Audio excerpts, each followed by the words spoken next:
Well, to talk more about Xi Jinping's visit to Russia, Dr. Natasha Kuhrt is a lecturer in international peace and security at King's College, London.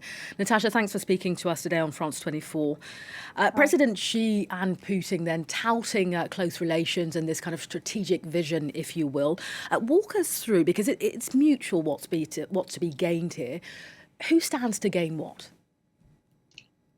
Well, I mean, I just want to point out that this isn't anything new. I mean, this is really a relationship that has been developing for more than 20 years now, based on, the need to secure the joint border, and so on. So I think we need to be careful not to kind of get too excited. I mean, I think it's just really reconfirming, issue areas that have already been discussed in the past and reaffirming their joint opposition to Western hegemonism, regime change, and so on and so forth. I think they're probably also sending a message to the global South, because that's been quite a big part of their relations and signaling as part of their relationship as well. I mean, let's stay with that, this kind of global message, because China has been criticised, perhaps most recently by the US, for not condemning Russia's invasion of Ukraine. I mean, is this visit about underscoring that condemnation is not likely to come ever? No, it won't. It won't come because essentially China sees this war as a proxy war between Russia and the West, and in a way you could argue that Russia is doing China's job for it, essentially battling Western hegemonism, as China calls it. On the other hand, of course, China favours stability and it needs stability for its economic projects as part of the Belt and Road Initiative. So at the same time, China clearly would prefer the war to end.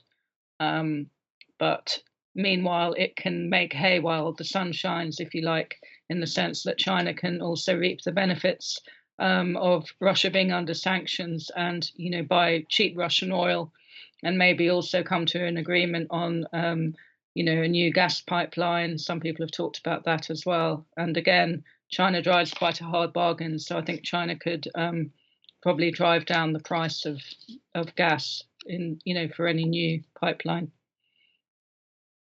Visit by the Chinese foreign minister who held talks with the French President Emmanuel Macron. There was this kind of, talk or rumours, if you were, that China might play a role as a mediator in this conflict. And we know that for some time China has wanted to revamp their image. Again, is this a nail in the coffin when it comes to, talk of China being a mediator? Yeah, I think I may have missed part of what you said earlier because it cut out. So essentially, I don't think that there ever was really a role for China as a mediator. I think again that's messaging to the global South in many ways because there are many countries, in the global South. Not an ideal term, I know, but there are many countries that don't that really have a lot of issues with the way that the West has conducted itself over the past years. And so, while they might not necessarily positively welcome, a military invasion, at the same time, they don't want to kind of get behind the West, if you like, on these issues. So again, I think, that we have to remember that the audience isn't necessarily the West here. They say, in politics, or it's been said in the past, that there's no kind of coincidence. What do you make of the timing of Xi's visit, days essentially after the ICC issued a warrant for Putin?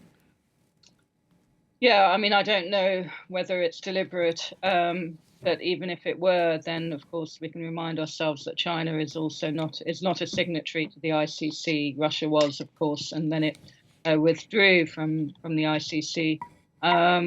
And again, this could partly send a message to some countries, maybe in Africa, that have had less than good relations with the International Criminal Court. And there's been a narrative that has been ongoing for quite some time now about African countries being unfairly or disproportionately targeted by the International Criminal Court.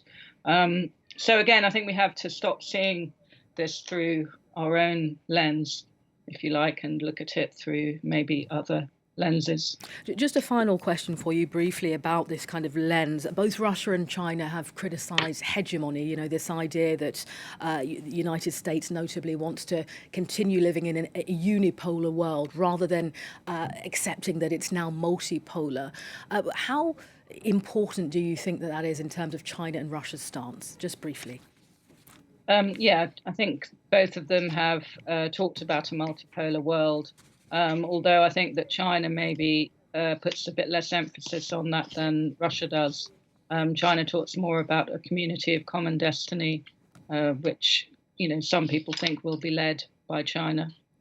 All right, Dr. Natasha Kuhrt, you're a lecturer at King's College London. Thanks for sharing your thoughts with us today. Thank you very much.